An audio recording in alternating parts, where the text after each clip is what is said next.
పనసపండు ఉంటుంది. ఆ పనసపండును కొయ్యాలంటే కత్తి తీసుకొని పనసపండును కోస్తూ ఉన్నప్పుడు ఆ బంక అనేది కత్తికి అంటుకుంటుంది, చేతులకు అంటుకుంటుంది.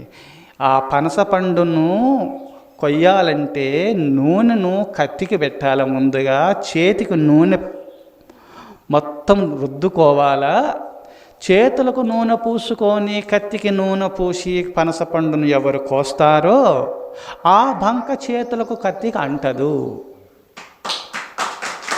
అప్పుడు ఆ పండును కోసి దాంట్లో ఉన్నటువంటి ఫలాదును ఇట స్వీకరించి క్షుద్బాధ నివారణ కలిగించుకొని ఆనందస్థితిలో జీవుడుంటాడో, ఈ సంసారమైన సముద్రంలో నువ్వు ఈ మాయ నీకు అంటకుండా ఉండాలంటే భగవత్ చింతన, ధర్మ మార్గంలో పయనిస్తూ దైవ చింతన ఎవరు చేస్తారో వారికి పాపమైన పంకలం అంటదు, ఈ మాయ వాళ్ళకంటదు. వాళ్ళు మహాత్ములై ఆ మహేశ్వరుని ఈ జన్మలోనే పొంది తీరుతారు.